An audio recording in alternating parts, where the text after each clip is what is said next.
पागल पिशाचनी के कारनामों की कहानी सुनकर मुझे उस पागल पिशाचनी को टुकड़े टुकड़े करने का मन कर रहा था। लेकिन उसके साथ कोविड शक्ति रहने की बातों को जानकर मेरे अंदर सिहरन पैदा हो रही थी। मैं उस अदृश्य शक्ति कोरोना से डर रहा था। तभी पागल पिशाचनी एक लंबी कतार पिशाचनियों की लेकर शयन कक्ष तक पहुंच गई। सभी पिशाचनियां संक्रीता कुमारी जिंदाबाद के नारे लगा रही थी। संक्रीता बहन मत घबराना, हम सब तेरे साथ हैं। इस प्रकार के नारे को सुनकर बूढ़ी पिशाचनी बोली, सुरेश तुम संक्रीता से बोलो कि वो इस नारे को लगवाना बंद करे और सभी पिशाचनियों को अपने अपने आवास पर पुनः लौट जाने को बोल दे। जब तक राजमाता का चुनाव संपन्न नहीं हो जाता तब तक सभी पिशाचनियां पृथ्वी से दूरी बनाकर रहेगी, क्योंकि पिशाचनी लोग की चुनाव कभी भी पृथ्वी को हिला सकती है। बूढ़ी पिशाचनी की बातों को सुनकर मैं उसके द्वारा दिए गए निर्देशों को पालन करने के बाद मैं और पागल पिशाचनी शयन कक्ष में चारपाई पर बैठा हुआ था। तभी बूढ़ी पिशाचिनी बोली, तुम लोगों को अब तो मुझ पर विश्वास हो जाना चाहिए कि मैं तुम्हारे साथ हूँ और मुझे तुम्हारे साथ होना भी चाहिए, क्योंकि तुम्हारे साथ इतने सारे बहुमत रहने के बाद मैं तुम्हारी ही मदद करूंगी और तुम्हारा भी फर्ज बनता है कि तुम अब मेरे बंधे हुए हाथ पैर को खोल दो। बूढ़ी पिशाचिनी की बातों को सुनकर थोड़ा देर पागल पिशाचिनी के साथ विचार विमर्श करके बूढ़ी पिशाचिनी की बंधे हुए हाथ पैर को डरते हुए मैंने खोल दिया।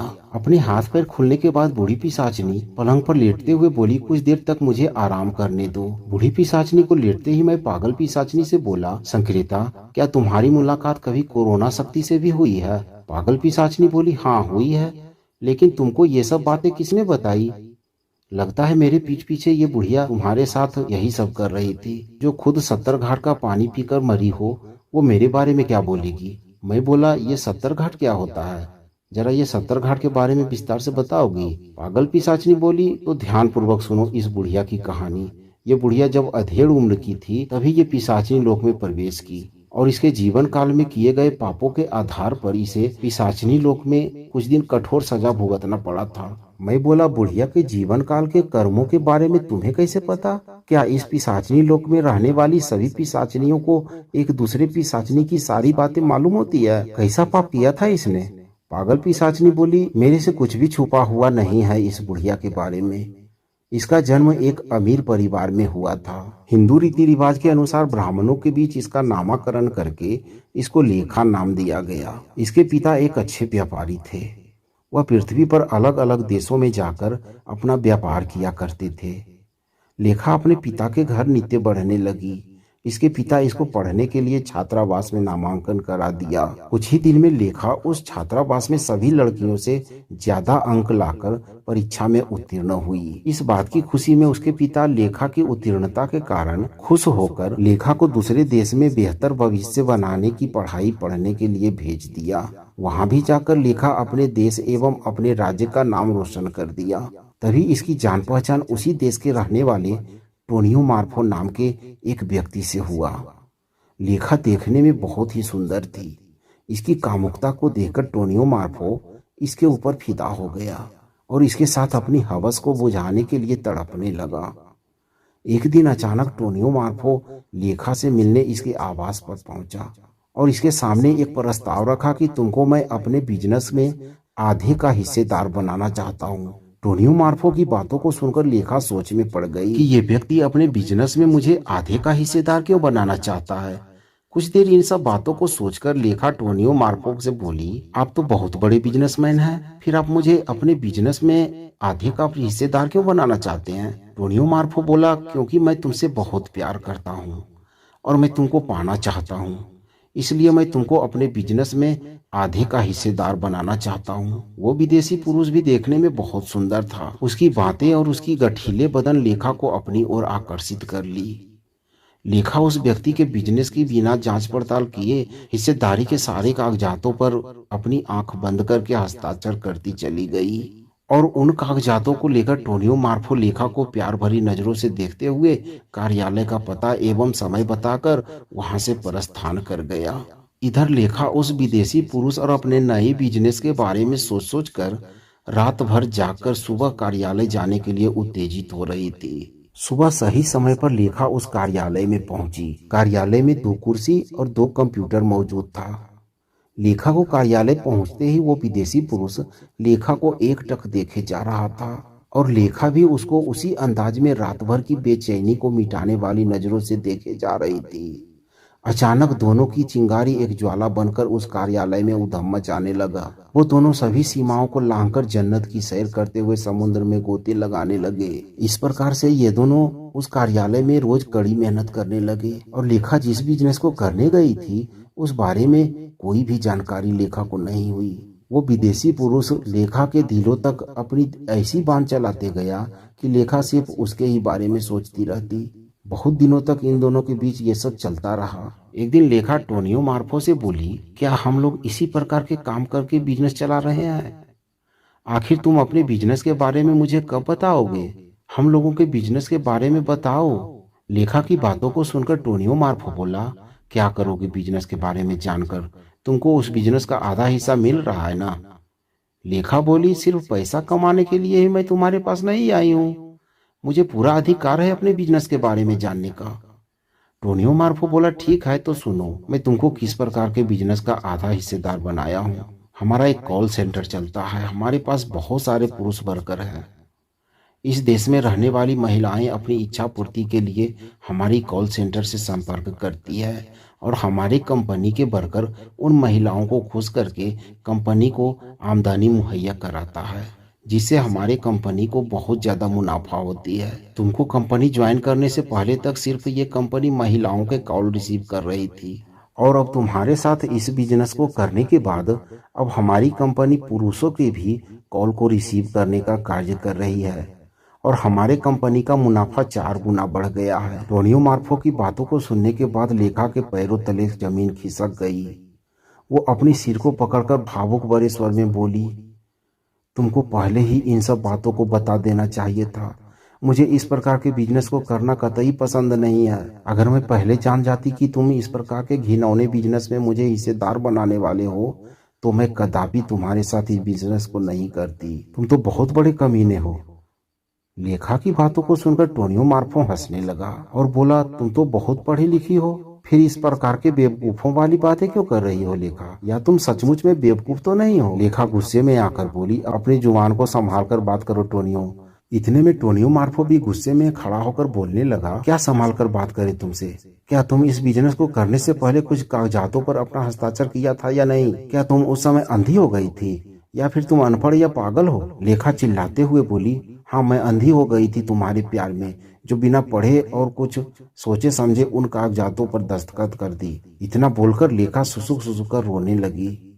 लेखा को रोते देख टोनियो मार्फो ने लेखा के नजदीक आकर उसके सिर पर हाथ रखकर बोलने लगा, पहले तुम रोना बंद करो और हमें ये बताओ कि आखिर तुम्हें इस बिजनेस से इतना नफरत क्यों है? ऐसा क्या है इस बिजनेस में जो तुम करना नहीं चाहती हो? लेखा बोली, यह बहुत ही घिनौनी बिजनेस है। मेरे पापा को जब इस बिजनेस के बारे में पता चलेगा तो वो मेरे बारे में न जाने क्या क्या सोच लेंगे। आज से मैं इस बिजनेस को नहीं करूंगी।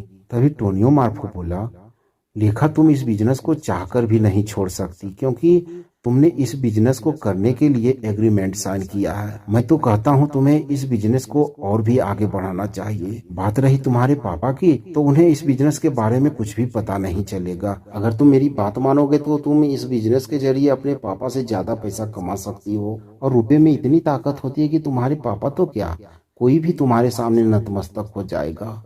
तुम जिस दिन हाँ करोगी उस दिन मैं इस बिजनेस को करने का एक और तरीका बताऊंगा जिसको करके तुम बहुत ज्यादा रुपया कमा सकती हो। और बात रही तुम्हारी पढ़ाई की, वह तो तुम्हारे ऊपर है। अगर पढ़ना चाहोगी तो तुम्हारे पास पढ़ाई करने के लिए समय का भी अभाव नहीं होगा। शायद तुम्हें इस बिजनेस से मिले हुए मुनाफे की जानकारी नहीं है। एक नज़र अपनी खाता पर डालकर देखो, कुछ ही दिन में तुम्हारे खाते में इस बिजनेस के जरिए कितना सारा रुपया ट्रांसफर किया गया है। इतना रुपया तुम किसी भी बिजनेस या फिर नौकरी करके नहीं कमा सकती हो। और हाँ, एक बात और सुन लो, मैं कोई गलत काम नहीं कर रहा हूँ। इस प्रकार के अनेकों बिजनेस किया जा रहा है। ये बिजनेस लोगों की भूख मिटाने का कार्य करती है और लोग अपनी स्वेच्छा से इस कार्य को करते हैं। कंपनी किसी भी ग्राहक को इस कार्य को करने के लिए प्रेरित नहीं करता है और यह कंपनी लोगों की जरूरतों को पूरा करने का कार्य करता है। टोनियो मार्फो की बातों को सुनकर अपनी आंसू को पोंछते हुए लेखा उस कार्यालय से निकलकर सीधा अपने आवास पर पहुंच गई।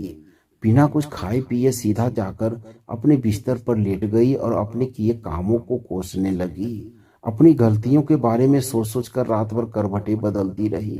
तभी उसे टोनियो मार्फो की बताई गई बातें याद आई और सुबह होने से पहले किसी प्रकार अपने खाते में रुपयों की जानकारी निकाली। अपने खाते के रुपयों को देखकर उसका दिमाग चकराने लगा और सोचने लगी, टोनियो सच ही बोल रहा था, इतना रुपया कौन सा काम में मिलेगा। लेखा रुपयों के बारे में जानकर खुशी से उछलने लगी और मन ही मन सोचने लगी कि मैं अब इस बिजनेस को और आगे ले जाऊंगी और बहुत सारा रुपया कमाऊंगी।